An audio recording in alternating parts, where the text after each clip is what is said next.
নমস্কার বন্ধুরা, আশা করি তোমরা সকলেই ভালো আছো।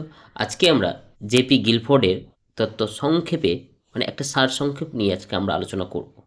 এটা আমাদের ডাব্লিউবি টেট সিটেট পরীক্ষার জন্য খুবই গুরুত্বপূর্ণ। এই পরীক্ষাতে যদি আমাকে ইন্টারভিউতে যদি প্রশ্ন আসে, তাহলে কিভাবে আমরা উত্তর বলবো জেপি গিলফোর্ডের বুদ্ধির তত্ত্ব কী যদি বলে, তাহলে আমরা এভাবে সুন্দর এবং আত্মবিশ্বাসের সঙ্গে বলতে পারবো যে গিলফোর্ডের বুদ্ধির তত্ত্ব 1950 দশকের মার্কিন মনোবিজ্ঞানী জেপি গিলফোর্ডের প্রস্তাব করেন। বুঝতে পেরেছি? তার মতে বুদ্ধি একক নয়, বরং এটি একটি বহুমাত্রিক কাঠামো, 3D কাঠামো।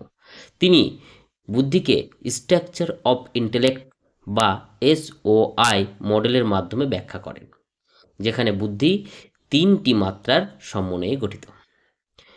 একটা বলা যায় অপারেশনস, 2 নম্বর কন্টেন্ট, আর 3 নম্বর হচ্ছে প্রোডাকশন।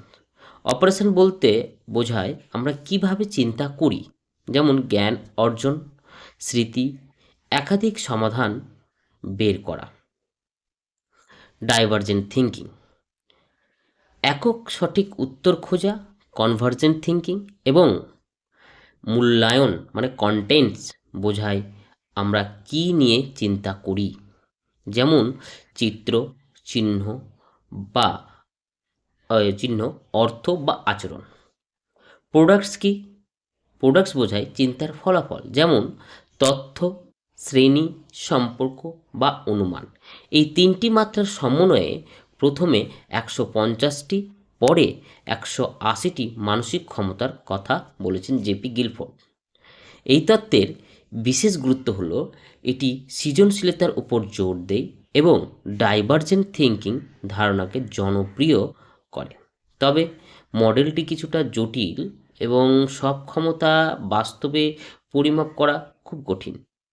শেষে তুমি বলতে পারো যে সারাংশ হিসেবে একটা বলতে পারি যে গিলফোর্ডের মতে বুদ্ধি একটি বহুমাত্রিক মানসিক গঠন, যা বিভিন্ন ধরনের চিন্তা ও দক্ষতার সমন্বয়ে গঠিত।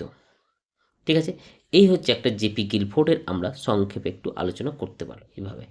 ঠিক আছে, যদি তোমাদের ভালো লাগে, হেল্পফুল হয়, তাহলে অবশ্যই লাইক, শেয়ার, কমেন্ট করে জানাবে। ঠিক আছে।